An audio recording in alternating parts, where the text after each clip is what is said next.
सहारा refund portal पर फिर से एक नया अपडेट आया है। तो इस वीडियो में हम आपको बात करेंगे उस अपडेट के बारे में कि वह अपडेट क्या है। तो वीडियो में आगे बढ़ने से पहले आपसे रिक्वेस्ट है कि वीडियो को एक लाइक कर दीजिए। अगर अच्छा लगे तो लोगों में शेयर कीजिएगा। चैनल पर पहली बार आए हैं या चैनल को सब्सक्राइब नहीं किए हैं तो चैनल को सब्सक्राइब कर दीजिए। तो चलिए हम आगे बढ़ते हैं इस वीडियो में। तो जो लोग आवेदन कर चुके हैं और आवेदन किए हुए बहुत दिन हो गए हैं तो वे अपना पोर्टल पर जाकर चेक कर सकते हैं। जैसे कि पहले चेक करते थे कि वहां पे आधार के 4 नंबर डालते थे लॉगिन में, यहाँ दूसरा नंबर में जमाकर्ता लॉगिन जो लिखा हुआ है यहाँ पे क्लिक करने के बाद आधार के लास्ट 4 नंबर और मोबाइल नंबर डालने के बाद ओटीपी आता था। ओटीपी डालने के बाद जो पेज खुलता था वहीं पे जैसे कि पहले आप जो डालते थे तो इस तरह से अंडर प्रोसेसिंग करके लिख के आता था। तो जिन जिन लोगों को अंडर प्रोसेसिंग करके लिख के आया फिर उसके बाद डिफेंसियसिस का मैसेज आया मोबाइल पे, लेकिन उसके बाद बहुत लोगों का प्रूफ भी हो गया, बहुत लोग का रिजेक्ट भी हुआ उसके बाद। तो वे प्रक्रिया तो चल रहे हैं बहुत दिनों से, लेकिन आज जो मैसेज आया है तो आज जो नया अपडेट आया है वे ये है कि यहाँ पे जो अंडर प्रोसेसिंग आपका दिख रहा है ये अंडर प्रोसेसिंग के जगह पे आपका नया शब्द, वो शब्द जो है नया शब्द आया है जिसको डिफेंसियसिस कम्युनिकेटेड, यानी कि यही देखिए डिफेंसियसिस कम्युनिकेटेड लिख के आ रहा है। यानी कि अंडर प्रोसेसिंग अगर किन्हीं को आ रहा था तो अब अंडर प्रोसेसिंग पे जगह पे डिफेंसियसिस कम्युनिकेटेड। तो कहने का मतलब डिफेंसियसिस यानी कि कुछ कमी, कम्युनिकेटेड यानी कि आपको कम्युनिकेट किया गया। तो यह शब्द का अर्थ ही है कि अगर जो आपने अप्लाई किया है तो वे डिफेंसियसिस मींस कि कुछ कमियां जो हमने दावा किया उसमें कुछ कमियां है, तो वे कमियां जो मोबाइल पे आया था, डिफेंसियसिस का मैसेज मोबाइल पे बहुत लोगों का आया था तो उसके बाद भी किन्हीं को अप्रूव्ड हो गया, फिर उसके बाद किन्हीं को रिजेक्ट भी कर दिया गया।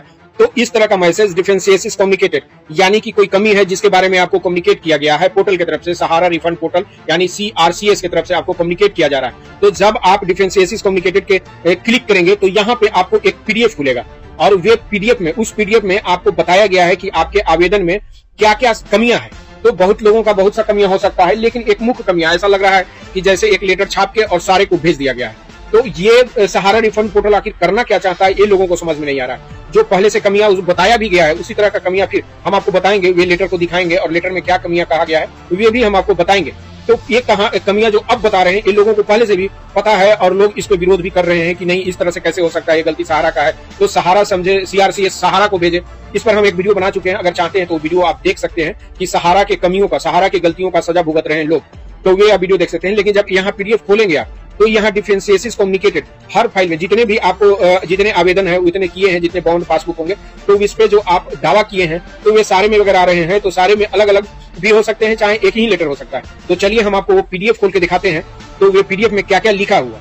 तो जब आप डिफेंसियसिस कम्युनिकेटेड के जगह पे क्लिक करेंगे तो आपको इस तरह का PDF खुल के सामने आएगा जो लेटर के रूप में है। तो यहाँ पे आवेदन में कमियों के संबंधित जो शिकायत सूचना है वे आपको दिया गया है। तो इसी तरह से लेटर जो है यहाँ पे आपका जो डॉक्यूमेंट्स का नंबर होता है वे सब यहाँ पे लिखे हुए रहेंगे ऊपर में, और उसके बाद यहाँ पे पोर्टल की तरफ से जो लिखा गया है तो इस तरह से। लेकिन मेन जो बातें हैं वे हम आपको दिखाते हैं जो कि दूसरे लेटर में है। तो वे आप देखिए यहाँ पे क्या कमियां हैं उसके बारे में फिर से वही बताया गया है कि जबकि जमाकर्ता द्वारा प्रस्तुत दावे की विभिन्न स्तरों पर जांच की गई और उसमें निम्नलिखित कमियां पाई गई। जमाकर्ता द्वारा समिति में 1 से अधिक सदस्यता ली गई है। तो इस तरह का जमाकर्ता द्वारा 1 से अधिक सदस्यता, अतः केवल प्रथम सदस्यता से संबंधित दावे ही संसाधित किए जाएंगे। तो किसी का अगर किसी सोसाइटी में 1 से ज्यादा सदस्यता है तो उसमें इस शिकायत का मतलब है कि जो लोग भी जिनके पास 2, 4, 10, 20 बॉन्ड है और एक ही सोसाइटी का है, जिसे 4 या 5 बॉन्ड एक सोसाइटी का है, 10 बॉन्ड दूसरे सोसाइटी का है, इस तरह से है। तो जिस सोसाइटी में अगर आप सदस्यता 1 से ज्यादा दिए हैं, सदस्यता संख्या जो होता है उसको आप दिए हैं, तो वहां पे मान नहीं, जमाकर्ता द्वारा समिति में 1 से अधिक सदस्यता ली गई है यानी कि उस समिति में 1 से ज्यादा सदस्यता ली है। तो यहाँ पे जमाकर्ता की क्या गलती है? जमाकर्ता सदस्यता समझता था क्या? यहाँ पे सरासर गलती जो है वो जमा करने वाले, वहां टाई लगाकर सहारा के लेबल लगा के जो बैठे हुए ऑफिस में लोग रहते थे उन जाइए आप जमा करने, जय बार जाइएगा, जय बार आपको सदस्यता संख्या का 10 रुपए का पर्ची काट देते थे। तो ये सहारा से लोग पूछे ना, इनसे क्यों पूछ रहा है, जमाकर्ता से क्यों पूछा जा रहा है? तो इस तरह से पहला किया गया है आपको कि पहली सदस्यता ही केवल प्रथम सदस्यता से संबंधित दावे ही संसाधित किए जाएंगे। तो ये होगा पहला क्लेम। दूसरा, दावेदार जमाकर्ता का विवरण सहारा सोसाइटी डेटाबेस में नहीं है या सोसाइटी का सदस्य नहीं है। तो जमाकर्ता जो भी जमा करता है उसका विवरण सहारा सोसाइटी के डेटाबेस में क्यों नहीं है? जहां से जमा किया गया, जिस ब्रांच से जमा किया, जो मैनेजर था टाई और कोट पहन के बैठा हुआ था, उससे पूछे वहां सहारा, CRCS सहारा से पूछे और सहारा पूछे कि हाँ भाई ये कहां से प्रिंट आउट हुआ।